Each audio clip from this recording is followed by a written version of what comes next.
Welcome back to the Always Thinking Mindset channel, where we give you positive vibes and simple rules to achieve your goals. Now, in today's video, we're going to speak on how to collect money from your rental properties. But before we do, go ahead and give this video a thumbs up if you enjoy it, if you take any value from it. And you don't have to subscribe, don't worry about it. I'm not going to hold you to that. But if you love this channel, which I think you do, and you came back for more, then go ahead and hit that subscribe button. Now let's go ahead and get started in today's video on how to collect money for your rental properties. Money, it solves everything. No, that's not right.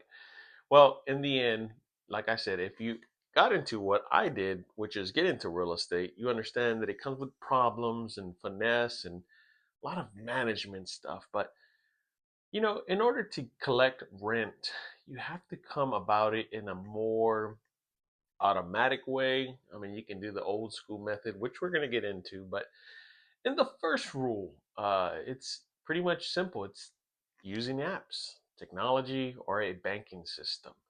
So, what does this mean, right? I'm not sponsored by anybody.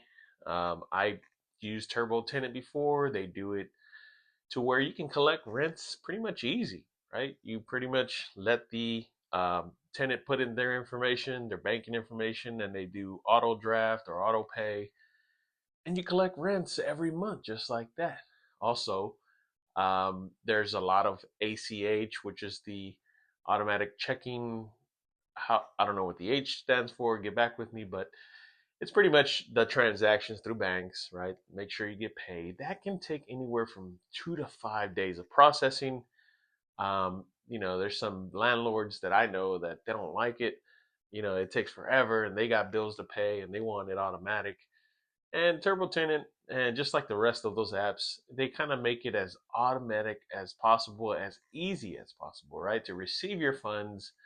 And it does take time, because in the end, they have bills to pay. Like I said, they got to pay their expenses, operating expenses. They got other investments going on, and they don't like to wait. But in the end, you try to do what's easier for the tenant, what is less risk for the tenant, and on top of that, you're the landlord, right? That means you're there to collect.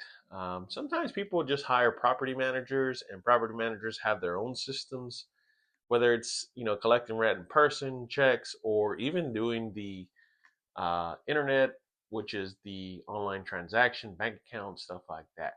So that is breaks down the first rule. The second rule is the one I use most, right? It's still a good method, which is checks. Simple as that. Some people want to go the route of cashier's check, which is automatic and making sure that the funds are there. And that's okay. There's nothing wrong with that. It's still money. You just take it to your bank. They process it, put it in your bank account. Is that easy? But I prefer checks. You know why? Because in the end, checks don't lie. But number two, if they bounce, they go back on the tenant. Now they will come back as insufficient funds. Your bank will let you know that this check is bounced or didn't go through, but it's also evidence later on if the tenant doesn't behave and withholds rent or doesn't give you rent, then you can use it against them, right? Because at the same time, you're collecting the check. That's the point of landlord tenant relationship, making sure he makes payments on time and you're able to collect easier. Now, with checks, it depends on your bank, right? Wells Fargo, Chase, Bank of America. There's so many banks out there that do this deposit by checks now, where you can take a photo and submit it to your bank without you driving to the bank. Because to me, convenience is important and time is important, right? So that's why I like checks, because once I get it, I'm able to snapshot it, direct deposit in my bank account. Again, it goes 2 to 3 days of business days for it to enter, but you don't have the whole hassle of getting in your car, parking, making sure no one's out to get you and get this money, and then you deposit it and speak to a teller. No, those days are over. I hope it actually automates faster, but just a simple check. It's that simple to collect rent and put it into your bank account. Cashier's check, same thing, right? And also, what you want to do is make sure that the checks are actually valid. Sometimes you have this tenant landlord miscommunication. Sometimes tenants say, yes, the money's in there. No, the money's not in there. It's going to be in there Friday. So you have to wait, and there's this lag time. But clear communication just solves everything. And make sure that happens whenever you do collect rent. Which leads me to my final and last rule of how to collect rents in your rental property, which is cash. Cash is king, right? Cash is king, the old fashioned way. I can't even imagine how they did it back then. Yeah, I mean, I understand they collected cash, but they lose cash. I mean, it's susceptible to getting stolen. You don't want to leave it. It's just more riskier to spend it faster, but cash is the ultimate method. You, as a landlord, have the responsibility of collecting rent. So you can go to the house, you can meet up, you can tell them to leave it in the mailbox. Whatever you want and desire is easier for both of y'all.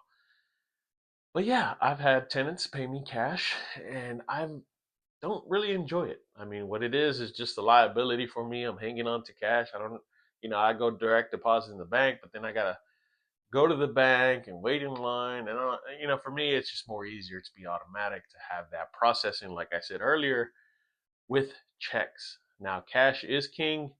I still know landlords that still do it old school. I guess the older boomers, you would say, but because in the end, it's whatever's more convenient for you as a landlord. But on top of that, whatever's convenient for the tenant.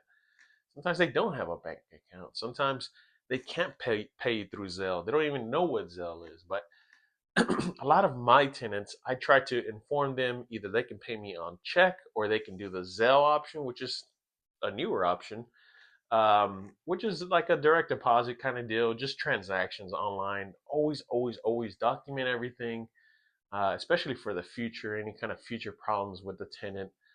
That's the best way of collecting rent because that way it leaves a trail, right? There is no miscommunication, there are no lies, there are no withholdings or nothing in case it ends up going to court and you're having to show this. But uh, just to hit on cash real quick, cash is one of those things that you have to learn how to balance it, right? Because you will lose it, you will use it, you will spend it, and then next thing you know, you realize you don't have cash.